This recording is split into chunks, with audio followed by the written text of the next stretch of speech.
السلام علیکم ناظرین، آج کی ویڈیو میں ہم بات کریں گے پاکستان کی بدلتی ہوئی سیاسی صورتحال پر، پی ٹی آئی کی اسٹیٹ پاور، عدلیہ پر اعتماد کا بحران اور پیپلز پارٹی کی حکمت عملی پر۔ ناظرین تو ویڈیو کو آخر تک ضرور دیکھیں کیونکہ آج کے تجزیے میں بہت سے اہم نکات شامل ہیں۔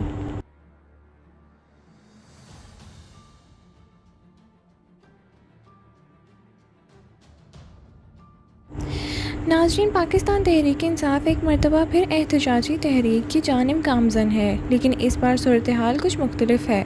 پارٹی کے اندر شدید تقسیم نظر آ رہی ہے، ایک طرف عوامی رابطہ مہم، سڑکوں پر آنے کی باتیں اور دوسری طرف عدالتی بائیکاٹ کی بحث۔ عمران خان صاحب نے عدلیہ پر انتہائی سخت تنقید کرتے ہوئے کہا کہ اب کسی ایک جج کا نہیں بلکہ پورے نظام عدل پر انہیں اعتبار نہیں رہا۔ یہ بات ان کے آفیشیل ایکس ہینڈل پر بھی پوسٹ کی گئی، جہاں وہ کہتے ہیں یہ تمام جج اپنی نوکریاں بچا رہے ہیں، انصاف ہمیں نہیں مل رہا۔ ناظرین، ان کے قریب ساتھی سلمان اکرم راجہ جیسے لوگ بھی کہتے ہیں کہ ہم قانونی کارروائیوں تو پوری کرتے ہیں لیکن ہمیں معلوم ہے کہ انصاف نہیں ملے گا۔ ناظرین، سوال یہ ہے کہ اگر آپ کو نظام عدل پر یقین ہی نہیں تو پھر وہاں پیش کیوں ہوتے ہیں؟ کیا آپ نہیں خود لیجٹیمیٹ نہیں کر رہے؟ یہ وہ سوال ہے جو عوامی سطح پر بہت اٹھایا جا رہا ہے۔ ناظرین، کچھ تجزیہ نگاروں کا کہنا ہے کہ اگر واقعی احتجاج کی راہ چنی ہے تو عدالتی بائیکاٹ مکمل ہونا چاہیے تاکہ موقف واضح ہو سکے۔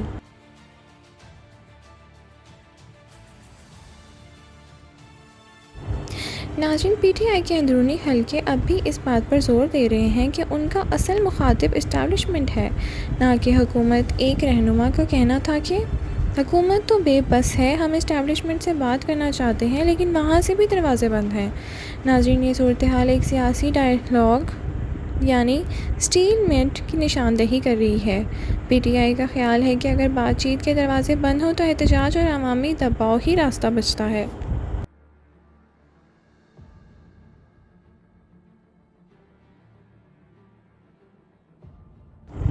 ناظرین، تحریک انصاف کے اندر عہدوں کی سیاست اور گروپ بندی عروج پر ہے۔ خیبر پختونخوا میں گنڈا پور صاحب کو ہٹا کر ان کے سیاسی مخالف جنید اکبر کو صدر بنا دیا گیا۔ پنجاب میں علیمہ حمزہ کو ایک دن باہر کیا گیا، اگلے دن دوبارہ کمیٹی میں شامل کر لیا گیا۔ یہ سب اشارہ دیتے ہیں کہ پارٹی کے اندرونی خلفشار کی طرف۔ اور پھر ایک نیا اعلان۔ ناظرین، عمران خان نے خود کو ہیڈر ان چیف ڈکلیئر کر دیا ہے۔ سوال یہ ہے کہ کیا واقعی انہیں ٹائٹل کی ضرورت ہے یا یہ سب صرف پارٹی کے اندر اقتدار کو کنٹرول میں رکھنے کی کوشش ہے؟ کیا یہ صرف آپٹکس ہے یا اندرونی کمزوری کا اظہار؟ ناظرین، اب بات کرتے ہیں پیپلز پارٹی کی۔ آصف علی زرداری صاحب ان دنوں لاہور میں موجود ہیں اور انہوں نے کچھ سخت جملے بھی کہے۔ ناظرین، مسلم لیگ والے جب مشکل میں ہوں تو ہمارے پاؤں بڑھتے ہیں اور اقتدار میں آ کر گلے۔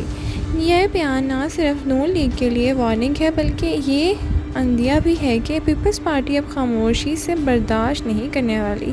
لیکن حیرت انگیز بات یہ ہے کہ پیپلز پارٹی نے فیصلہ کیا ہے کہ وہ بجٹ میں کسی قسم کی رکاوٹ نہیں ڈالے گی۔ اس کا مطلب ہے کہ فی الحال اتحاد باقی ہے لیکن بجٹ کے بعد سب کچھ بدل بھی سکتا ہے۔ ناظرین، رانا ثناءاللہ کا کہنا ہے کہ سب پرانی تنخواہوں پر کام کریں گے کیونکہ اصل دشمن عمران خان ہے۔ یہ اتفاق صرف وقتی ہے۔ دیر